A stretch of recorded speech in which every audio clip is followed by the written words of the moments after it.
Okay, so when are prices going to start leveling or possibly even going down in the greater Seattle, Bellevue real estate market? I mean, that's the question, the big question out there a lot of people are thinking is how fast and how long can these increasing prices of homes actually keep happening? And so in this video, I want to talk about just some of my insights, at least my viewpoints on what's happening in the market and what's going to happen through 2022. So for those of you who don't know me, my name is Nate Short, and I've been a realtor for about 20 years in the local area. I am with Compass Real Estate in downtown Bellevue. And I like to throw these videos out just to kind of create some discussion and really talk a little bit about the market. You know, affordability is becoming a really big issue, obviously. Our prices in the Bellevue area went up about 35% just last year alone in 2021, which was huge. You know, in 2020, we had prices also increase a little bit. And in 2019, this is what's interesting, is 2019 our prices actually were flat. They actually went down just a slight amount, about 1% to 2%.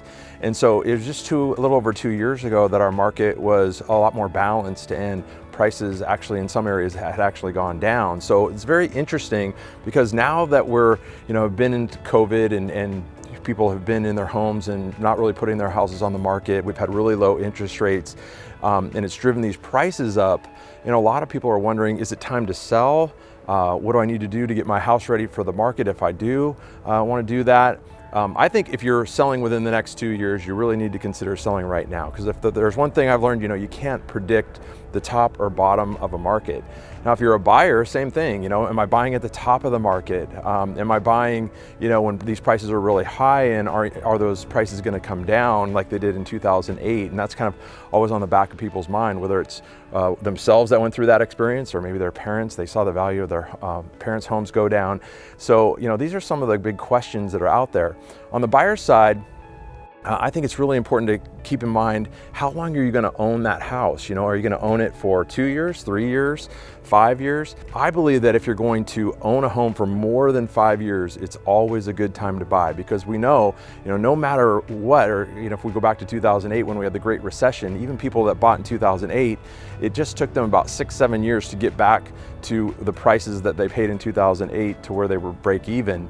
And so it's all about, holding it for the long term and seeing that appreciation over time. And one thing I know is real estate has always gone up ever since I was a little guy. I mean, the prices have gone up tremendously, obviously, and real estate's been a great investment. So if you're wondering these kind of questions, you want to talk it through, you want to maybe schedule an appointment with me. We do Zoom calls, 30 minutes, or we also can meet in person, but we can talk about some of these market dynamics and what is the best decisions for you around real estate. That's our mission here. What we're trying to do is help people make the best decisions around real estate. So I want to thank you for listening to this video, and hopefully we will see you real soon.